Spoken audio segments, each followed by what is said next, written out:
Lost Art of Fishing Stories, written by Andrew Cox. Get your copy today. Go to Amazon and search The Lost Art of Fishing Stories.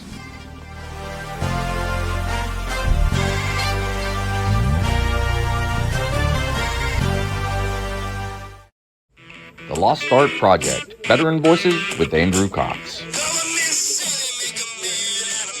Preserving history, one veteran story at a time.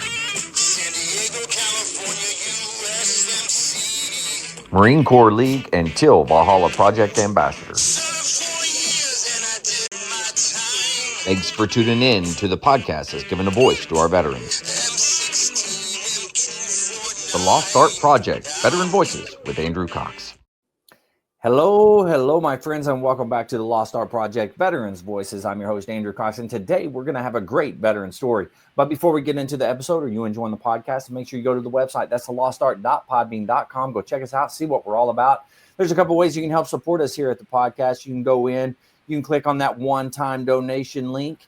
Heck, you can go in and click on the Become a Patron link. That's with a monthly donation. You can go get you some cool merchandise, or you can advertise right here on the podcast. A big shout out to the Till Valhalla Project out there doing amazing things. If you don't know anything about them, go check them out. Even if you do know something about them, go check them out again. Amazing organization, and if we can support them, we should try to do that as best we can. And with that, on to the Marine Corps League.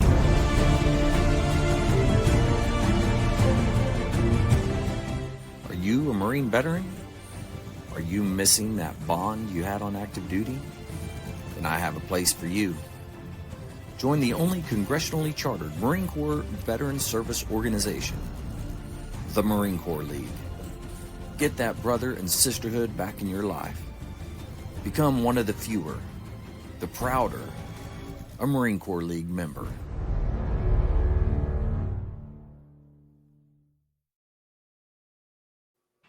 All right, here we are. We're back here. Man, I got Elisha Perkins here. It just shows you got Perk down there. Is that what you go by, Perk? Yeah, that's been my name since I was a kid. So, yeah, it kind of okay. I like it. Well, we got Perk here, Army veteran, man. Hey, I'm excited to have you on. I read a little bit about what you put down. It should be a good chat. I'm looking forward to it. Hopefully you have a good time as much as I know I'm going to. So, yeah, man, I'm excited. Yeah, awesome. Well, I guess let's start at the beginning then. Where did you grow up? What was that like? And then what drew you to military service? Well, I grew up in a small town in Virginia, in a little town called Cedar Bluff. And then I grew up through there, and I was a big sports nut. So I made sure that the only way to get out of that little small town, I dove myself into playing sports and got really good at it. So I become a D1 athlete. I got a scholarship to get out of there, full ride. I went to UNC. Yeah. And then when I got out of college, I got a little lost in what I wanted to do. And I became a cop somewhere in there. And then I got laid off about very shortly into my cop career. And I just knew that I was kind of meant to. I'm probably jumping ahead here, going real quick, but you don't have to go quick. You can slow down if you want. No big deal. All right. Yeah. So I became a cop. Got laid off there after I really loved being a cop and just helping people and giving back and that kind of thing. Mm-hmm. So I found my next kind of passion. I went into the military at that point. I was a little older. So I went in, how they do you when you have a bachelor's degree going into the military, you go in kind of as a E4 starting off. And, right. So that's kind of that's how my military career kind of started. Okay. And then what did you end up going in? Like what job were you going in for? I went in a 25 uniform. So signal. Okay. Very nice. All right. And what year was it that you joined? In 08. 08. Okay. Very nice. So the war had been going on for a while at this point. So you joined in 08, and then where did they ship you off for boot camp? Relaxing Jackson, Fort Jackson in South Carolina. I don't know about Relaxing Jackson, but that's what they call it. So well, I guess maybe in comparison to other places, maybe. I don't know. Yeah. Well, what was that like for you, shipping off to boot camp? You know, you already were a cop, so you went through some sort of training already, right? So an academy of some sort. So you Yeah. kind of had a good gist, a good idea of what you were getting into. Yeah, the worst part was I was one of the older ones, so I got put in charge of everything. You Yeah. know, they expect, and you're in charge of all these kids that's never been out on their own, and they're like causing havoc every time you turn around, and lack of sleep. You know, those were important things to me. Fire fire drill was not fun for me. Getting woke up every hour on the hour kind of seemed so, but Yeah. other than that, it was good. They just had, I think they had a little bit higher expectations of me because I did have the police background and that kind of thing. Mm-hmm. So living up to that form was, I put pressure on myself. But, Mm-hmm. but once I realized it's just what they do and basic, and I got through it and then moved on from it. Right, right. And now, what were some of the big major things throughout your boot camp experience? The things that kind of stuck out to you, whether it's good or bad. What was some of the great things? Oh, I was older, and through my sports career, I'd had one or two leg surgeries. So running and PT and all that kind of stuff, that wasn't my favorite anymore. Yeah. And so um, putting myself, I put a lot of pressure on myself being a D1 athlete. That mentality always kind of stuck with me. So like when Right. I first got there, like being in the back of the pack because I was older wasn't what I want it to be. So like even in my like if we had any off time, I was pushing myself to get better, get faster, figure it all out, and by the end of it, I was one of the top in my group. Okay. Yeah, so I guess that was that. And then when we did combatives, I ended up breaking somebody's hand back. I just get real physical Mm. with the pogo sticks. The pogo Oh stick. yeah. Yeah. Well, Yeah. apparently they stuck their hand up right in the wrong place, and I got it. So I broke their hand and felt pretty bad about that one. Oh man. Yeah, you hate sending somebody backwards where they had to pause their basic and then Right. have them kind of restart. Kind of sucks for them. Absolutely. Mhm. Yeah. But other than that, just like the lack of sleep, I lost a lot of weight during that period. Okay. The food kind of sucked. And yeah, I think that was about. I didn't really I loved firearms portion of it, Mhm. that kind of thing. But yeah, being away from home, I was already older, so that really didn't affect me much. Right. Um, Right. I did get to see a lot of kids that really struggled with that, being away Mhm. from home, and then there was a couple going through that were already parents, and they were struggling being away from their kids. Yeah. Yeah. Oh man. So at that point, then you already knew what you were coming in for. So was your schoolhouse there at Jackson as well, or did you have to go somewhere else for it? No, I went to Fort Gordon for that. You said Gordon? Gordon, down in Where's Georgia, that at? Georgia, Is it? Augusta, Oh, Georgia area. okay. Yeah, that's So where it is, most of it yes. anyway. Tell me a little bit about your experience there and kind of what all you learned. Was it an easy school, hard school? Like what was it for you? Yeah, it was pretty easy. It's just learning how the radios and all that kind of stuff worked, and learning about the radio towers and how vital those were to Mm-hmm. especially when you're deployed and that kind of thing. And so there's a lot of that, but we were in an open dorm, so all the beds were all visual. And if Okay. one person screwed up, we all got taken out at 3 o'clock in the morning. If they come, you got a little bit more freedom in AIT. So you got to go out and leave base every once in a while. And Yeah. these kids would come back and they would be throwing up on the walls. And Oh, yeah, here we go at 3 a.m. getting put out in the middle of the field, being punished for it. oh man. And then fire drill again. I hate fire drill. Yeah. That is like one of the worst things. I love my sleep. Yeah. And There's nothing wrong with sleep. I can tell you that. yeah, and in the military, you don't get a lot of it. So Yeah, that's true. um, That's true. yeah. Wow. So otherwise, it wasn't that bad. So how long of a school was that? Whew. I can't remember, to be honest with you. Yeah. You think maybe a couple of months type of deal or? I'm wanting to say it's like 13 weeks, maybe. Okay. maybe a little bit longer than a couple months. Yeah. All right. That's not too bad. And then at Yeah. that point, you know, they're going to send you off to your first duty station at that point. So where did they pick for you? Or Good did you old get to pick? I did not pick, but I mean, I picked, but I didn't get my pick. So uh, I got Fort Riley, Kansas. Oh, okay. Yeah. I know where that one is. So what was that experience like? So you're from the East Coast, right? Now you're going to more centralized America at this point. So what was that like for you? Yeah, it's really out in the middle of nowhere. It was an experience. Like literally my first 2 nights there, a tornado was being projected to come through. So, and I was being allowed to live off base. So I was just waiting for my apartment to get ready. So they actually had to put me in like a sub apartment until it got ready.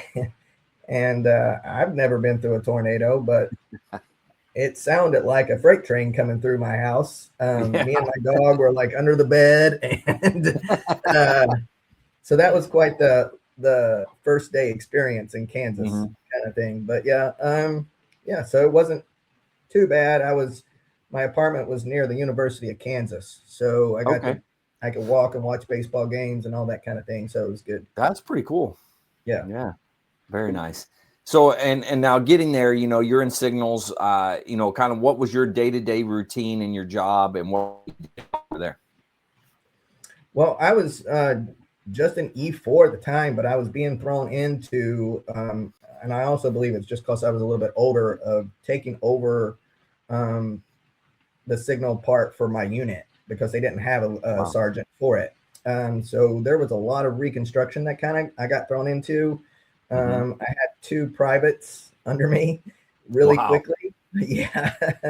And one, he was never been away from home ever, and was a rule breaker under all everything he could do to get in trouble. He could get in trouble. And then I had another guy who's like super intelligent, you know, driven, really good guy, just really lost in the sauce. One of those guys that makes those I got a little money and I want to blow it on stupid things decisions. Oh yeah. You know, everybody when they first get their first paycheck kind of thing. Right. Yeah. So they kind of gave me a run for my money right out of the gate. But it was all about just getting revamped and reorganized and figuring out what we had and didn't have, because it was a big mess. Wow. And yeah, so that, you know, I think that went pretty good. And then we got our first deployment orders to go over to Afghanistan. Okay. Shortly after. It probably wasn't, I don't think I'd been there a month. Oh wow. Yeah, it was really quick. Yeah. And now, how long of a prep time did you have before you were getting ready to deploy? We had it was about 4 months. Okay. Yeah, about 4 months, I would say. Yeah. So you did a lot of training and getting prepped for that type of deal. Yeah, getting all of our medical stuff done, getting the training done, getting you know, all the new uniforms for deployment and that kind of thing, all in order. Right. And then I was still working with the radios and stuff. Our radios were definitely not up to par for deployment, so we had to do a lot of trading and switching and making that happen before we could go. So there was a lot of long days. Yeah. It does make for some long days, especially if you don't have what you need and you're trying to find it. You know, that could be troublesome for sure. Running down, and you talked about losing sleep. You already don't like that, so. You kind of broke up on me. I don't know if you can hear me. Oh man, I'm sorry, I broke up. I was saying that you kind of already losing sleep and stuff. You don't like doing that. And having these parts and the radio is not up to par, you're going to lose sleep trying to find them. Yeah, absolutely. You had to get really good at bargaining with your logistics and to see who would be willing to give up stuff. So, and what you could trade in to get it. Right. If you didn't get it, you'd get in trouble for it. So I found some way somehow to get it. and made a paper trail exist, you know? Yeah. You know, it's great to, especially as an E4, to get that. I'll say get the opportunity. I know it was difficult, but to get that opportunity at such a pivotal point in your career, right, as that E4, that's awesome. Yeah, it was good. It was scary, but it also helped me down the line because I chose to do the green to gold program later on, and it actually helped me have my footing a little bit better, and to feel better about, you know, I didn't want to be one of those that just as soon as they joined the military went into the green and gold and wasn't respected as an officer. You know, I wanted to at least have my footing and get into that way. So that ended up helping me a lot. Very nice. Very nice. Now, you said you deployed to Afghanistan. So on this deployment, was that a 1-year deployment? Yes. Yep. Okay. Yeah. Can you talk a little bit about the deployment itself, the good, the bad, whatever you want to talk about with when it comes to the deployment? I was over in Bagram, so it was really probably one of my. I had 2 deployments, so that was my easiest deployment. I would say it was just I was really good at putting radio towers together, which in the military you never really want to get really good at anything because they overuse you. And so That's true. yeah, so any kind of issues that they had with communication, I would be sent out on those kind of, you know, missions to go out and fix and do. And so I would probably say that I kind of knew my luck would run out one day, but hopefully no time soon, because I was going out a lot more than most, because they're, you know, radios over there and everything. There was constant issues with communication. So you would basically be the one if they're on another base somewhere, their communications wasn't working right. You're getting in a convoy and going to that base to fix it. Yep. Yeah. Okay. Yep. Wow. Now, how often would you say you were on the road out doing that? In a month's time, I'd probably say I would go out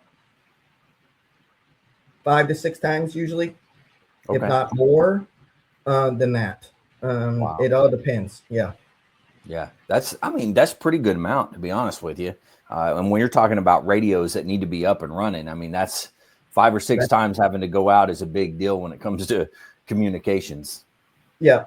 Yeah. And then, you know, we had repeaters all over the mountains. So when those didn't work, we had to go fix and replace and those kind of things too. So it was, you know, and when they got destroyed, when somebody would find them, you know, we would have to go fix quite often, you know, so yeah, it was never a fun thing. And radio towers, they're not exactly small. So you're out and they can't exactly be completely hidden, you know, so you're out in the open a lot. So it makes you a little uncomfortable when you're trying to climb up and fix this radio tower and get it all fixed and you're really exposed. Oh man, I can't even imagine that. Climbing up the radio tower. I mean, you're already, I mean, it's just like a perfect bullseye, you know? Exactly. Here's my target. Shoot. Wow. Yeah, that's a little scary. Now, how often do you think you would have to do stuff like that, climbing up a tower and to fix it? Not as often as fixing the radios. I would probably say we did a couple of those, probably three during a deployment, probably. Okay. Yeah. Yeah. So I guess that's not near as bad as I was thinking. So I was thinking like once a week type of thing. I was like, man, I don't know if I'd want that job. No, really wasn't that often. So thank God for that. They were actually pretty sturdy things if they didn't get destroyed. But but if they got found and destroyed, then that's a whole nother game. So and it doesn't happen quickly. So you're out there for a while, you know. So talking like a couple of hours type of thing, or maybe a day or so. Like how long? A day, usually about a day. Yeah. Wow. Yeah. Man, that's incredible. And then, and you said you were there for 12 months total.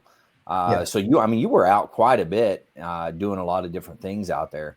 Now, what were some of the things that you saw, like with either one, the people that you come in contact with, or the region itself? What were some of the things that kind of stood out to you?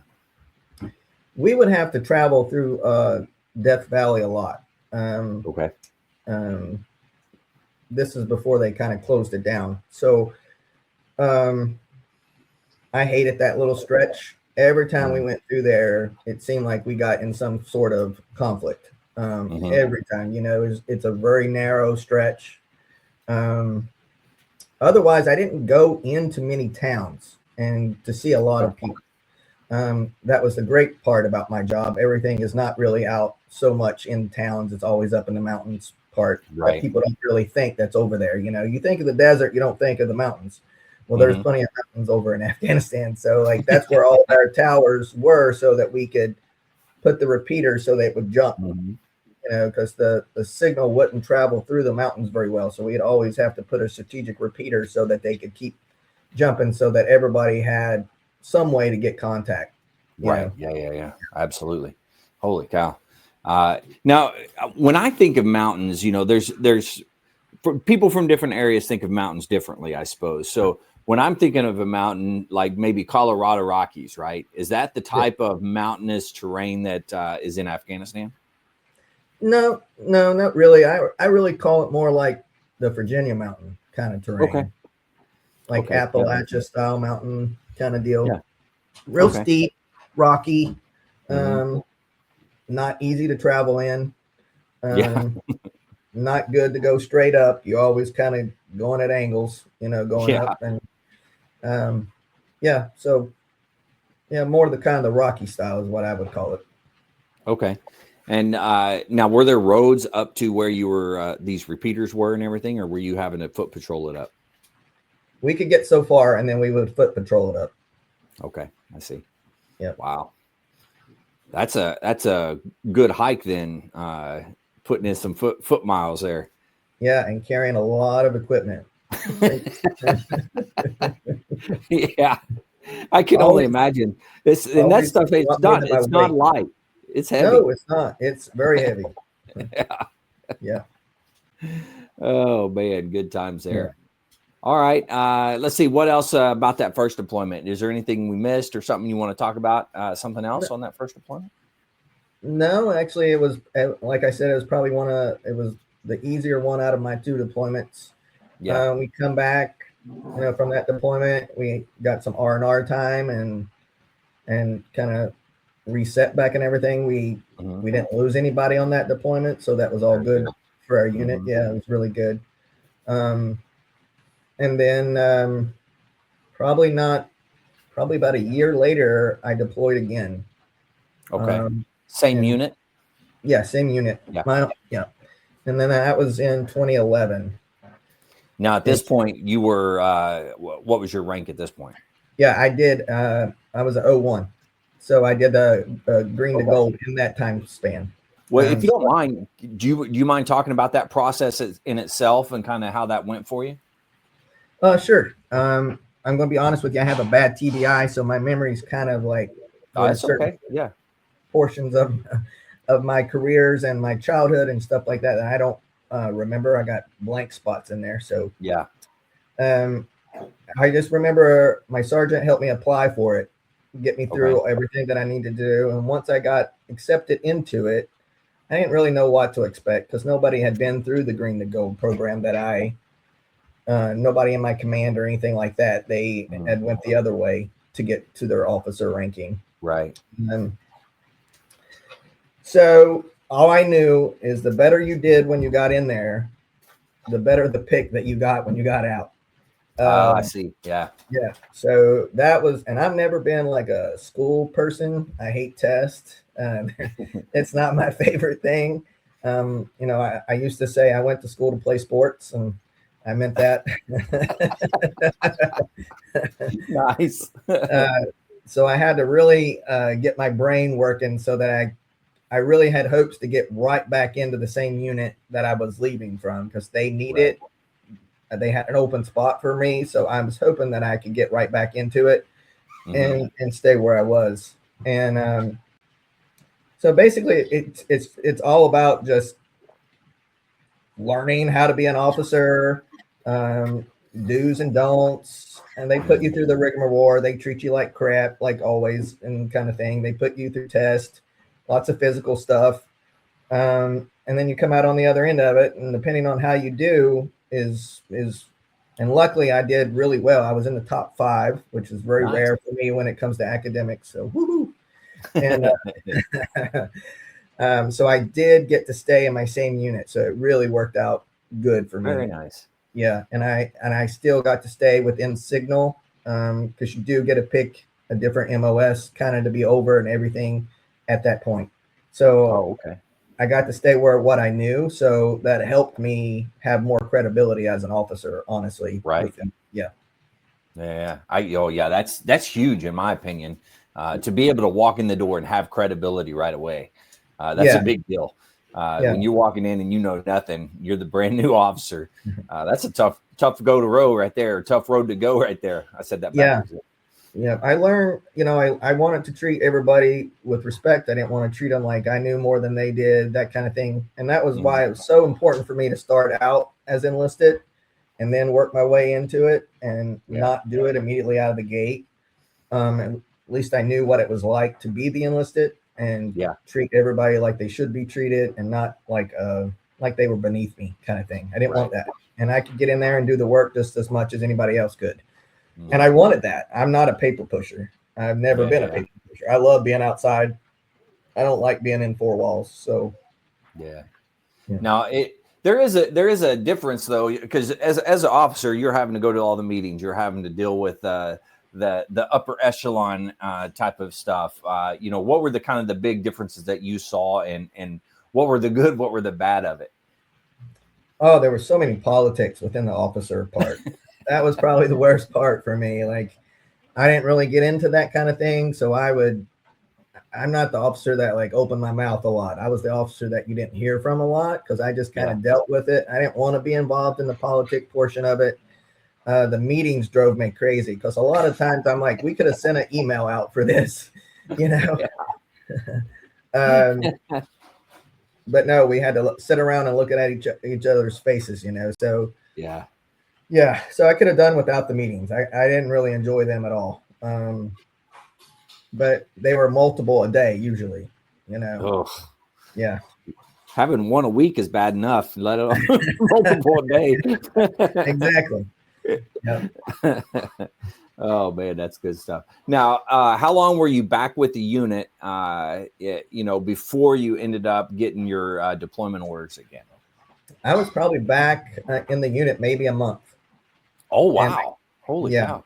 Yeah, and we got deployment orders again to go right back to the same bagram and oh wow, okay, in the same area again. This was just going to be a 9-month deployment though. Okay. And they were already in mid getting ready to leave when I got back. So they were already doing the training, that kind of thing. So I had a lot of catch up to do. To get back into it. So we did all that in a short amount of time and got me all my medical back up to par and everything. And then went on our way back over there again. This deployment was different. Again, I was an officer, but it must have been they couldn't get a good signal person over there. I'm not sure. Or I just drew the short straw every time I went over there. I'm not I'm thinking my luck. You'll notice my luck as the story goes on is very bad. So I don't go buy lottery tickets for any reason. You'd end up paying everybody else. Exactly. So on this deployment, though, there was a lot more radio tower destruction. Oh, wow. Yeah. So a lot. I would probably say in the 9 months, well, my 9 months was cut short. So I had 1 month left before my life kind of changed. But so on like month 8, I would probably say I'd went out 10 to 12 times for radio towers at that point. So more than, Wow. yeah. So, yeah. And Holy cow. they were just having like the super high winds and that kind of thing. So there was a lot of that kind of destruction that was taking them down. Yeah. And then they were finding them way more quickly than before. So they were catching on at some point. Yeah. Yeah. They started. Yeah. And so about on month 8, it took us 5 days to get to this one tower. And we had went out, fixed the tower. We were on our way back. And at this time I was also in charge of the signal support, the IED system. And so I would have to run that. So I was in the lead truck and we were on our way back. And it was like day 5. So we were almost back, but we were traveling right through Death Valley. I hate that place. And I just remember we were laughing and talking, and then all of a sudden, like there was like a moment of silence. It just went out, and we ran over an IED, and it ran over it on the driver's side, and it actually shot me through the turret. Wow. Yeah, I landed about 500 feet away from that truck. Holy cow! Because it collapsed the driver's side, and like when it hit me, when it took it down, it shot me through the turret. And I had no idea what happened. Yeah. So when I figured out that I was in the sand instead of in my truck, I went to try to get up because I was so confused. I couldn't get up, and I looked down, and like my pelvis area and down my legs had been split open, and I could see inside my pelvis bones were like completely shattered. Holy cow! Yeah. So, and then I just remember like we started taking fire, an ambush started, and then I don't even remember who it was drugged me between their like wheel wells, and he handed me my gun and said, "Use it if you need it." And that's the last thing I remember. I blacked out, and I came to again when I heard somebody say "pop smoke," so they were doing a medical chopper for me to get out. So okay, yeah, so they flew me out of there and flew me back to base, got the bleeding stopped, and then flew me off to Germany very quickly. Yeah. I was in Germany for a long 6 months, I think, about 6 months before they sent me back to Walter Reed. Yeah. No kidding. Yeah. I don't know. That seems unusual to me. I didn't realize they kept people there that long. Yeah. I had so many different surgeries that I needed before I could be transported. Because my bones had been completely crushed. So yeah, I was over there for quite a while. Holy cow. How many surgeries do you think that you had total? You kind of broke up again. I'm sorry. It's probably How many surgeries do you think you had?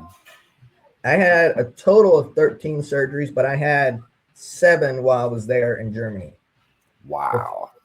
Yeah. So I have a metal pelvis. I have metal hips. I have 2 metal knees and a metal tibia and metal femur. Holy cow. Yeah. Man, you are almost like RoboCop, Yeah. You're getting there. That's pretty close. Yeah. My buddies like to call me Tink Tink. Nice. Oh my God. Yeah. Oh man. So you said 7 surgeries in Germany before that you could even come back home at that point, or come back to Walter Reed. Is that what you said? Yeah. Okay. Yeah. Holy cow. Now, how did your unit fare, after that explosion? Like, were they able to all get out of there shortly after that? Like, how did that all go down? Do you remember that? So I actually was the only survivor out of my truck. So three other people in my truck died. Yeah. I literally got put through the turret. That's my only saving grace. That is amazing. Holy cow. Yeah. So everybody else got out of there other than we lost 3 that day. Yeah. And that was, did they say what kind of IED it was or anything like that? Did they know? No. Man, I mean, that's a big IED to be able to do that though. Yeah. I mean, it has to be huge. I mean, yeah. at least mine. Yeah, there's like there's not much left of that truck. Yeah. By the pictures and stuff that I seen afterwards. Oh, really? Wow. Yeah. Yeah. Man, that's tough. So when you get back to Germany, like how much of it did you remember throughout that, as you were recovering and stuff and getting the surgeries? Nothing at first. I woke up in a sterile room. I had no idea where I was. I was in a coma when they took me from Afghanistan to Germany. I was already in a coma. Yeah. So I had no idea that I got moved to Germany. And when I woke up, you hear the beeping of your machines. Mm-hmm. I really honestly didn't know if I was dead or alive. I was trying to figure it out. Like everything felt super heavy. Like my arms felt like sandbags and then then the nurses and doctors come in and start trying to explain some shit to you. And I don't know. I couldn't remember a whole lot of nothing at first. Yeah. And then my commanders and stuff would come ever so often and check on me and give me updates, but they would never tell me about the guys in my truck. Until about month 4, they decided to tell me that nobody else made it. After they thought that I could handle it, I guess. Yeah. Hey, getting a better frame of mind and stuff as well, and healed a little bit better as well. Well, I don't know how much better healing you would have had by then, but you had quite a few surgeries. So, yeah, I was at least in a better frame where because I had a lot of questions. I was in charge of the ID signal system. So my questions were like, did I not hear a signal? Did it not go off? The guilt, that kind of thing. Oh, right. That still rides on me. Mm-hmm. And I don't have an answer for that. There's no one to tell me, Yeah. That's something I'm going to have to live with forever, kind of thing. Yeah. And that is, that single moment, those single words, like that I was the only survivor from my truck, that controlled everything I did from that point on. Mm-hmm. I would say. Wow. Yeah. Holy cow. So after once you leave Germany, you come back to Walter Reed. How much time did you spend in Walter Reed? I was in Walter Reed for almost a year. Oh, wow. Okay. Yeah. And now at that point, you named off a lot of different body parts that had to get the titanium stuff in it, right? So I'm assuming you had to kind of relearn how to walk. You had to relearn how to do everything, correct? Yeah, I had to relearn how to sit, walk. I'd never be able to run again. Squatting was something I had to learn if I could even come close, kneeling, any of those kind of things. Anything that your legs normally would do, I didn't know how to do anymore. So I had to reteach myself all of it. So the rehab was the longest part of all of it. Yeah. I spent a long time in a wheelchair. They told me for a long time that they didn't think that I was ever going to walk. And I'm pretty frustrated. Like I'm stubborn. So I was going to figure out a way to do that. So I just kept pushing for one more surgery for this, one more surgery for that, until I could get to where I could do it. Yeah. And then I got to where I was using a walker. That was my first stage, and then I had somebody come up to me in a mall one time and told me that I was too young to be walking around on a walker. What? Yeah. Yeah. So, I said right then and there, I wasn't gonna be walking around on this fucking thing anymore. So I got to figure out a way to get rid of that. Yeah. And so I finally made it to a cane, and I was on a cane for a long, long time, just trying to rebuild the muscles that I had left. I don't have a lot of feeling in my feet. So I have to make sure I hit the ground at a certain side of my feet on each foot in order so I can feel it. Yeah.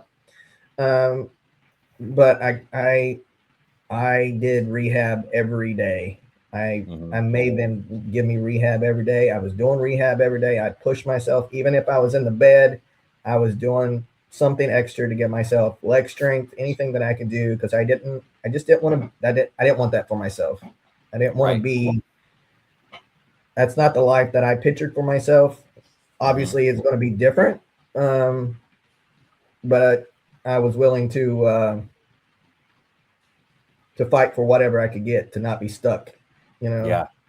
Yeah. Yeah. So what was it if you don't mind me talking about this, but what was it in your mindset, right? That some people, they'll get in a position like that and they'll struggle with it. They'll fight it. They won't want to try to get better, or they're just having a hard time. So what was it that helped you kind of push to that other side? Honestly, I think it was, I was just so athletic growing up, and I just told myself, like, you can do this. I just kept pushing one, like some days it was just a toe forward, but I was moving forward, and I didn't want to be stuck in it. I didn't want to just sit there, and there was really bad days. Those days that you just didn't want to do it anymore. You were just tired.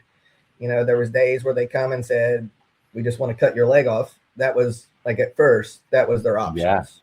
Yeah. And I fought very hard for that not to happen.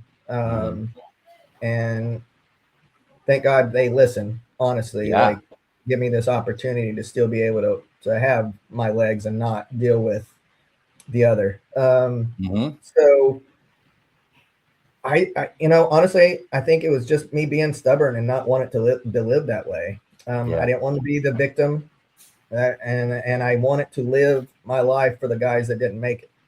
And I didn't want to do that from a wheelchair. I didn't want to do that from a hospital bed. I wanted to actually live it, and there has to be a reason I'm still here. Yeah. So I just, I mean, it took a long time. I mean, up until I think my last official surgery on my legs was in 2015. Oh, wow. Yeah. So yeah, they had to connect it all together. Yeah. Golly, man. Two things I would say. One, it's great that you have the attitude that you have, that the things that you were brought up in, and your athleticism and things like that, and the drive that you were taught. One, thank God you had that. And then two, thank God that the doctors listened to you. I've heard all too often that the doctor's like, no, it's not going to happen. We're going to cut it off or whatever. Right. But they took the time to sit and actually listen to what you had to say. And I actually went forward with your recommendations. It was just fantastic. Yeah, they found a way. I mean, I was stubborn. I'm like, you're not cutting my leg off. I'll die with it on. I mean, I don't know what to tell you, but I'm not doing it. Like, I was in a space where I was pretty mean about it, and I wasn't going to take anybody's shit, and I wasn't going to take no for an answer, really. If they couldn't do it, they're going to send me somewhere that could do it. So they kind of realized that I wasn't going to give up, and I wasn't going to go down easy on that regard. So I may not be able to get up and run after them, but I could swing a cane or a stick. So I was going to do all those things till I got what I wanted. So that's pretty good. Swing a cane, I do whatever I got to do. I had some therapists that took some beatings, I tell you. Oh man, that's crazy. So now along the way, speaking of therapists and things like that, like not just the physical therapy side, but the mental side, going through the trauma of that, like how was that for you as far as getting with those therapists, be able to talk through and work through those things that have happened? Well, so they med boarded me out. They retired me from the military. And they actually med boarded me out only at 80%, if you can believe that part. So get out of town. No, really. So I had to like really fight for that last 20, and it's not easy to get, especially back then. Things were a little bit more difficult, and so I had to actually hire a company to help me get the last 20% to do it. That is absolutely crazy. There's no way that they said, "Oh, you only get 80%." Yeah. Oh, yeah. That's what I got out of it. Wow. So I think I got out thinking that everything was just going to be fine. I'm just a normal person. And I got married shortly after I got out, and still going through surgeries and that kind of thing, but still kind of like just not dealing with the dark side of things until Right. we moved over to Ormond Beach, Florida, from St. Petersburg is where we lived. Mhm. And I moved over first, and I was doing some rehab on the house before she moved over. And that's when I say like the darkness kind of set in on me. Okay. I started not wanting to go out in public. Mhm. I put cameras on every corner of my house. I'd lock the gates. Yeah, and I stopped going out really. Yeah. Yeah, I did. I kind of stayed in my house for almost 10 years after that. No kidding. Wow. Yeah. And my marriage kind of took it was hard. I'm still going through the surgeries. I'm still Mhm. half-assed dealing with my mental side of things, not really dealing with it, but Mhm. I would have the night terrors. I would have, I'd wake up, even choking her sometimes. Like, Oh, wow. yeah. And just really not the VA in mental health. It was just like, here's a drug, use it. You go in to talk to somebody and you're talking to their forehead because they're on the computer looking down at it, typing, not really listening, just reading the questions off the screen. It Right. really wasn't worth my time. And so I didn't do it. Mhm. I just took the meds. I was probably on like 25 meds in the morning, 25 meds at night. Yeah. And Golly. yeah. And then I become numb to crap, but I still didn't want to go out and deal with the public. Mhm. I was a hot mess if you tried to get me to go out in public. And then my wife wanted to have a kid, so we actually adopted our son. He was 19 days old, and Oh, I wow. really didn't want to do that. I felt very like I didn't want to be in charge of another human again. Mhm. That's where that guilt kind of plays into.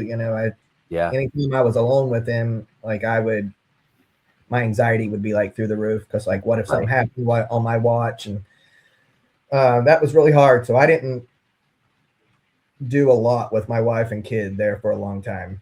Mhm. Um, I'm not going to sit here and sugarcoat it. Like um,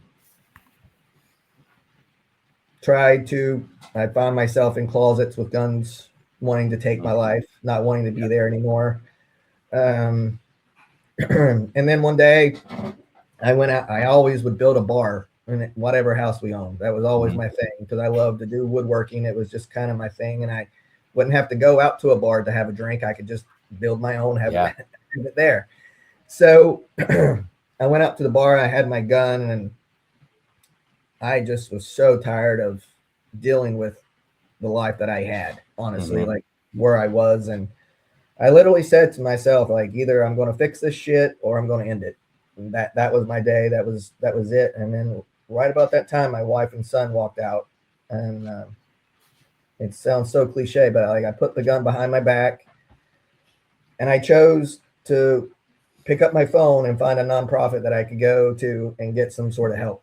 And me and my Wow. wife went out in public for the first time going to that retreat. My parents would come down and babysit at our son so we could go do that. And it was like the first time that I actually told my story out loud Yeah.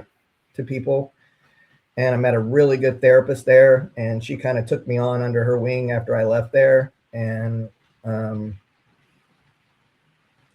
it helped my wife and I some, Mhm. but there was a lot still to work through with her and I, like the distance Yeah. between us. All those meds that you take makes you numb to their feelings. You don't really care about that kind Yeah. of stuff. And so it was all, and then I went to another, they sent me from that retreat, they sent me to a 7-day warrior retreat where I just like worked on my own shit myself without my family, and with just a bunch of warriors. Mhm. You all stayed in the same house, you ate the same meal, you did the bonding with each other, Mhm. and working through all kinds of different issues and showing you like different ways to kind of work through those hard moments. Yeah. Um, so I did that, and that was kind of like where it all kind of started for me, I guess you could say. I started finding stuff that I enjoyed, which was oddly enough training dogs. Ended up Okay. being my niche, and I met a guy an ex-police officer out of New Jersey, and he was a canine cop, and he retired, and his whole mission was to find somebody he wanted to do during retirement and kind of teach him how to do it all. And so he kind of took me under his wing, and he taught me all the way up through service dog work and all that kind of thing. And that's kind of how I started a nonprofit now that I train service dogs for veterans now. Yeah. Yeah. Wow. That's incredible. Well, I do want to get into that, but I want to ask you a couple questions first. The nonprofit that you said you worked with at first, do you remember the names of those nonprofits? Yeah. Gratitude America. They're I don't remember what their family retreat was called. Okay. And then it was also Gratitude America that had the 7-day warrior path is the second. Okay. That's what the 7-day program was called, Warrior Path. And that was for specifically the veteran. It's for veterans and first responders. Yeah. No family. Okay. It's just you. And you go stay on a property. They have them all over the country. I think it's the inventor of Warrior Path was Boulder Crest. Oh, okay. So that's what kind of they teach you how to get back out in nature and the importance of putting down things and really putting things into real simple perspective of and to stop playing the victim. That's what I learned about veterans, especially since I started a nonprofit, is we're really good at playing the victims and sitting there wanting people to hand us things. And we forgot, when we were in the Army, nobody handed us anything. We had to earn it all. And we forgot that portion of who we were and who we are and what we're capable of doing. And once I realized that, to stop feeling sorry for myself, and there is a reason why I'm still here, and whatever it is, I was going to find it. And once I did that and started, I had no idea how to run a business or a nonprofit of any sort. It was just one day at a time. I ended up I had some really good buddies, and we all kind of like plunged into it, got into it. And 4 years later, we're trugging along, still doing it. So that's incredible. Well, let's dive into, if you don't mind, let's dive into the nonprofit that you started and kind of talk about what it is, what you do, and just everything you want to talk about it. Sure. So my nonprofit's called Pop Smoke Canine for Veterans. Kind of, if you remember in my story, the last thing I remember when I was in the desert hearing was them calling to pop smoke. So actually so our whole mission is to help veterans see through the smoke. So that's kind of our playback to it. Yeah. And it all really comes down to my med back out of Afghanistan, that kind of thing. So what we do is, they apply, you have to have either PTSD, TBI, or MST. And once our board will interview you, once we run your background and that kind of thing, we start looking for a dog for you, depending on what you need them for. And so some people need them for stability, some need it for the PTSD portion. And I also sent myself to school to learn medical alerting. So I can actually do that. Because a lot of people don't know how expensive these dogs are. So just a service dog itself is about $25,000. Oh, wow. Yeah. If you add medical alerting to that, add another $40,000 to that. No kidding. Yeah. So you're looking at somewhere about a $70,000 dog, and nobody can afford that. And especially a veteran. Right? No kidding. Holy cow. So instead of having to charge somebody that, I went and just learned it, and so that I could teach it for free to the veterans. So everything we do is for free. We don't take salaries from it. I don't think I ever will. Just because that's not the reason I'm doing it. I'm doing it because I know I have a service dog that literally helped me get my butt out of the house and start living. Like my very first time I ever took my son to daycare was with my dog, and I wouldn't have done it without him. So he helped me get back into my family's life, even though I'm divorced now, which listen, like my story doesn't just end after that IED. I've actually had cancer 3 times due to that explosion. No kidding. Yeah. Literally 4 months ago, I just beat colon cancer, stage 2 Wow. colon cancer, because Well, that's every bit of awesome. my cancer. Yeah. So, just her life has just been surgeries and caring. Like, I don't blame her for wanting to get out, honestly. Yeah.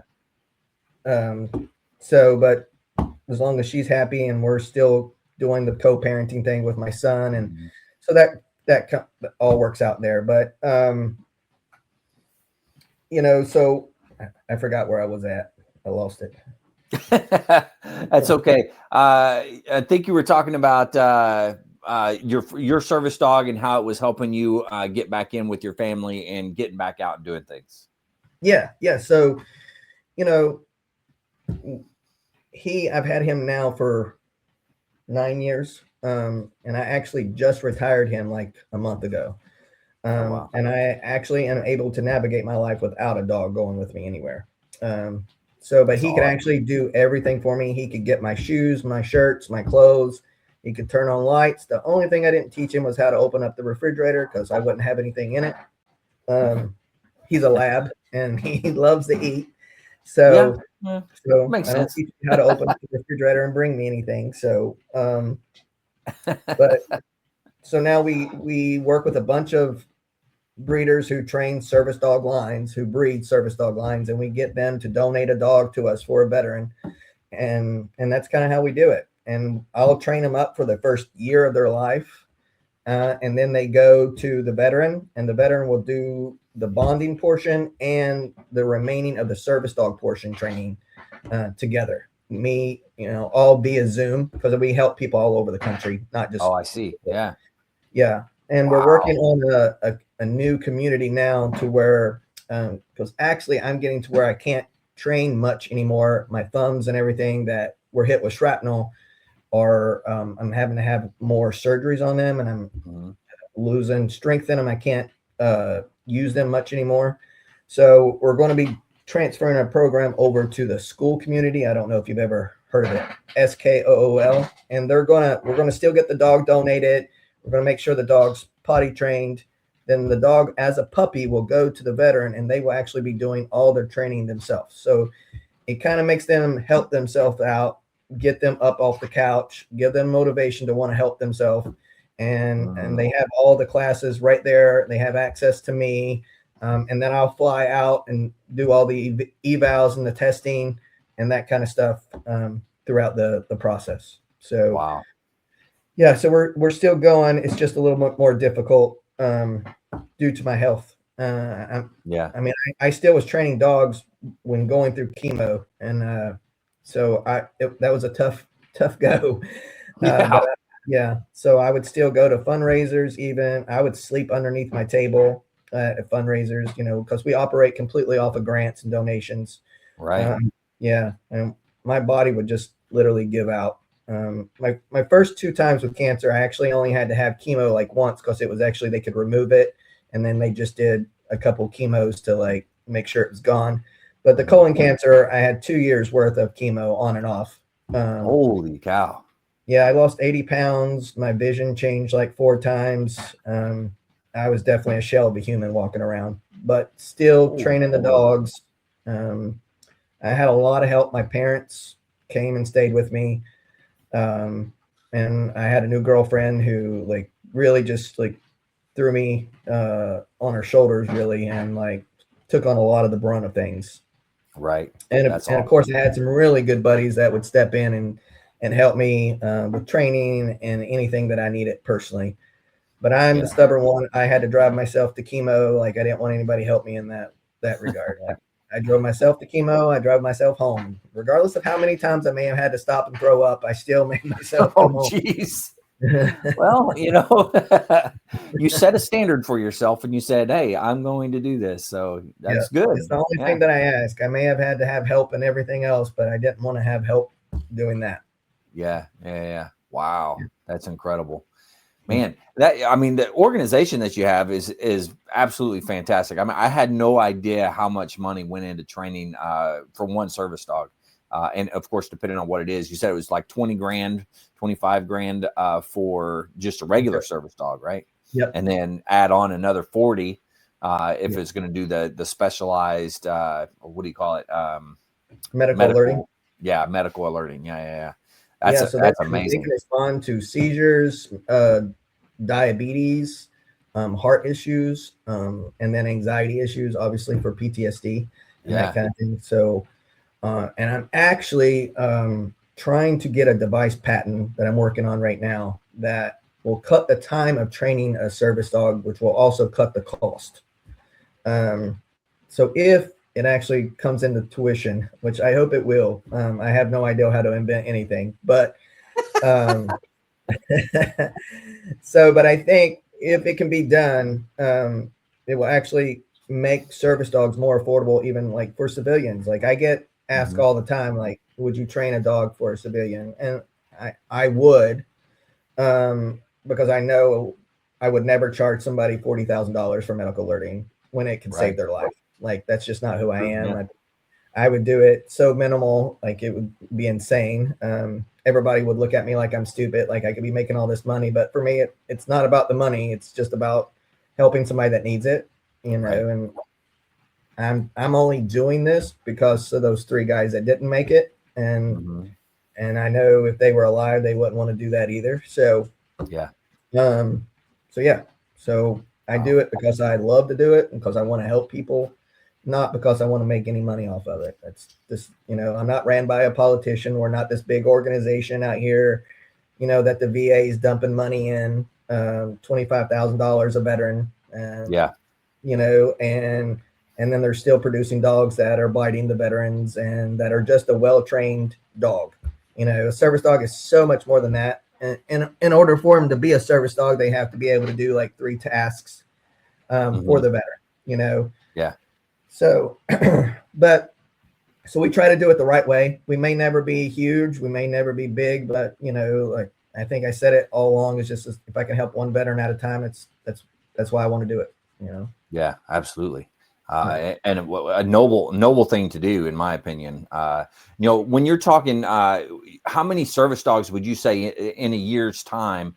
How many service dogs do you think you're able to get out to different folks, to veterans out there?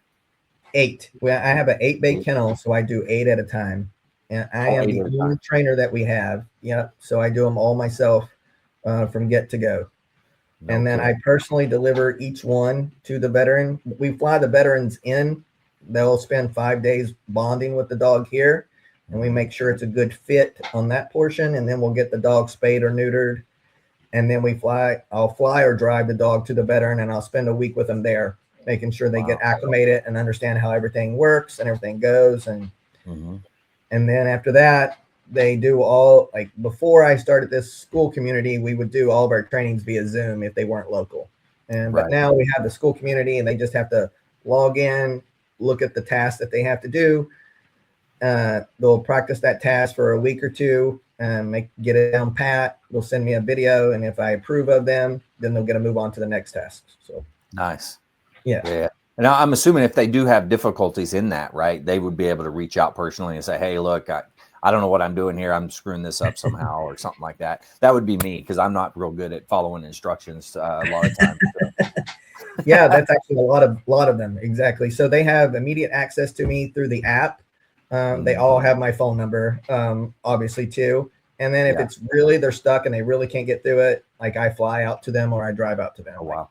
Yeah. So I actually found in my healing portion that I really love to travel. So that's actually another part of what I want to do for myself, and why Pop Smoke is actually going to that school community. And I want to get on the road and like live in an RV and travel for a while and do something for myself for once. Yeah. So so I'm working on my property now and getting that done. And so we'll see if it happens. But I will tell you, the RV life is a fun life.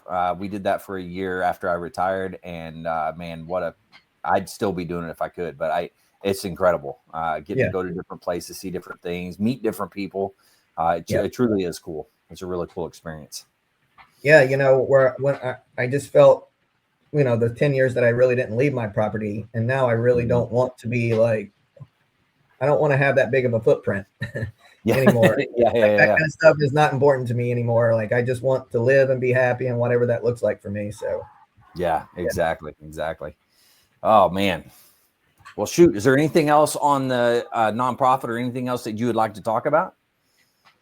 No, I mean, I think that's about it. I think I described everything. We have a website. We're on all social medias, that kind of thing. What's now? Say the website. It's www.popsmoke9forveterans.org. Is that K9 with like the number 9 and then 4 is in the number 4? No, FOR 4. Yeah. Oh, I see. Pop Smoke K9 for what was it? Veterans? Yep. .org. Sorry, I'm trying to get this typed in here. No, it's a long and I didn't do it. So, all right, here we go. Tell me if that's correct. Yep, that's it. Pop Smoke K9 for veterans. All right, cool. So go to popsmoke9forveterans.org and you'll be able to check them out. And now there are ways people can help you out, donations, things of that nature. What are some ways they can help you? Yeah, so we do volunteer work too. So if you're in the area close by and you want to do some volunteering, if you're a pilot and you like to fly, help us with save money a lot with flying veterans to us or flying dogs, because we get our dogs like all over the country. But there's also grants and donation. You can go right to our website. We have that. And then our next event is a golf tournament coming up next year in 2026. Nice. Where's down in St. Petersburg area? No, I'm actually, I moved myself after the divorce over to Live Oak, which is up towards the northern part of Florida. Oh, I see. Yeah. Yeah. So towards Jacksonville. So it's in Gainesville is where our golf tournament will be. Okay. Yeah. Very nice. Yeah. And all the information for that is on the website too. And there's a link there to donate. Every little bit helps. You want to do it monthly, weekly, whatever.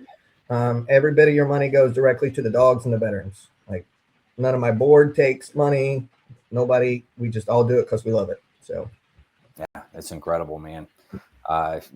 Good on you. God bless you, man. You're an inspiration. Well, at least you're an inspiration to me. I'm sure there are many others out there that you're an inspiration to, but thanks for what you're doing, man. It's absolutely incredible. So thanks for it. And it's needed, much needed. Yeah, it's a lot better. There's a lot more than just drugs that will help people. And people really don't know what dogs are capable of doing. So very true. Yeah. So wow.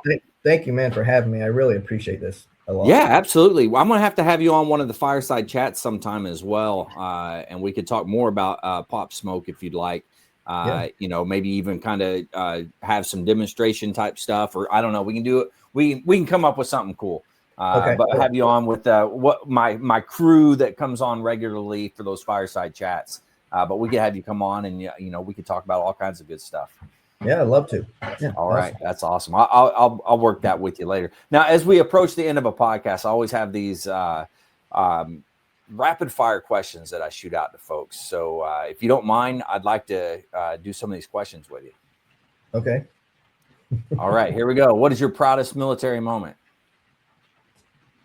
Ooh.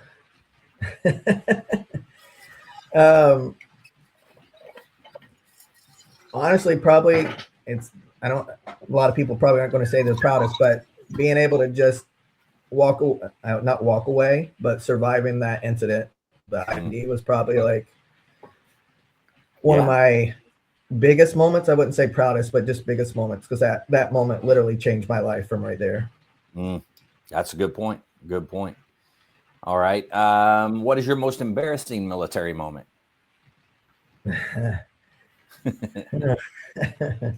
Let me think about that one. Most people tell me, man, there's a lot of those. Hold on. Yeah, there is. I've done some stupid things, that's for sure. I don't know which one would be, and I have a hard time remembering a lot of my career. Um, oh, when I was in officer training school, I got locked out of my room in my underwear, so I had to like literally go to command, uh, running around to ask for a key to get back into my room. So I never lived that one down during the entire officer training school. So Nice. yeah, Running around with your skivvies, asking, yep, yep. asking to get back in your room. That's good. That's a good one. I like that. All right. If you could be one military leader for a day, who would that be? I don't know. Yeah. Yeah, I don't know. Yeah. It could be anybody. Could from any time throughout history to now or I anything. don't know. Yeah. Okay. That's all good. Let's see. What is one lesson or skill you learned that you still use today? I'd be, if I wanted to tell anybody that, from a mental health standpoint and a struggling standpoint, and I would say, like, I think I've said it a few times there, stop being the victim. Start taking control of your own life and stop looking for the handout to be, given to you. Yeah. And want something better for yourself. Like, we're all capable of so much more as soon as we stop playing that victim card. Yeah. So that would be like my one thing that I would say, like, if I could share. I don't know if it's a lesson or if it's a stubborn part of me, but I'd say it's a lesson. Let's go with lesson. Okay, lesson it is. I love it. All right, here we go. In the zombie apocalypse, what's going to be your weapon of choice and what anthem will be playing? Jesus. The anthem part, I don't know, but I would just want a tank. I would say, yep, that would be my weapon of choice, tank. That's a good one.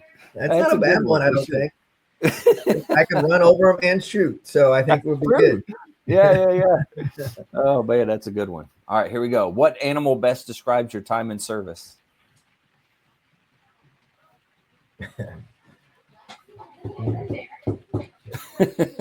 Is there an animal that gets blown apart?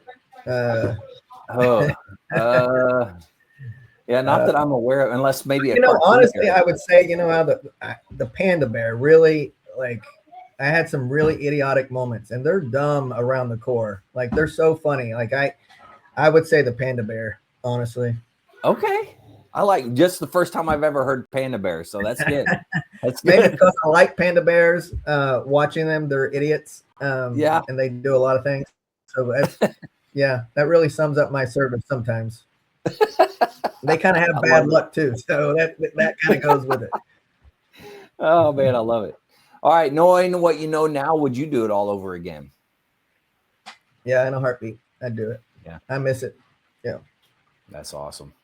Well, at the end, I always give words of wisdom. So this is your opportunity to give words of wisdom for any of our listeners. Anything you want to leave the listeners with, this is your opportunity to do so. Yeah, my words of wisdom, I'm just going to keep repeating it, is like, want something better for yourself. Don't sit back and wait for somebody to hand it to you. Get up off that couch. You're capable of so much more than playing the victim card. There's always somebody out there that's way worse than me. I still have all my legs and stuff, but I can think of, like Travis Mills. He didn't have any. He actually lost all of his limbs. And the man is a beast, and he's out doing way cooler stuff than I'm doing and living a life and not sitting there being sorry for himself. I mean, he's actually making fun of himself actually half the time, and a lot of us sit there and just feel so sorry for ourselves. So if I had anything to say to somebody, find something that you're passionate about. Ask for help. It's probably one of the hardest things that I've ever done, and I've been blown up. I had to learn to walk again. I've fought cancer 3 times, but the hardest thing I had to do is admit that I needed help. And literally that's just the first start. Reach out for help and ask it from the people standing beside you. They're waiting for it. They don't like to see you struggling as much as you are, either that or there's a million of us military nonprofits out there. All you got to do is send an email, a text message, any of those things, and they'll be there in a heartbeat. So Absolutely. yeah. Man, that was good. That was good words of wisdom. Thanks for coming on and doing this, man. I truly appreciate it. Very inspirational story, and God bless you for the nonprofit that you're doing some incredible work. So thanks for doing that. We are going to have you back on sometime. We're going to have you on one of those fireside chats. Like I said, it's going to be a good time. I'm looking forward to it. Awesome, man. Thank you so much again. I appreciate it. Yeah, no problem. And don't take off on me. Remember, hang on until after that outro goes. But all the listeners out there, if you're struggling, you need help, anything like that, don't forget the VA does have some great resources. You can always dial 988, press option 1. You can always text 838-255 or go to veteranscrisisline.net, click on that chat icon. Any of those options will put you in contact with somebody that can help you out. Remember, one veteran life lost is one too many. I care about you. Perk cares about you. The whole veteran community cares about you. So please reach out for help. And if you're out there, you're not struggling, reach out to the buddies you serve with. Ask them how they're doing. If they need that helping hand, please give it to them. All right, one last time. Thank you very much, Perk. You're the man. And to everybody out there, stay motivated. Change your socks.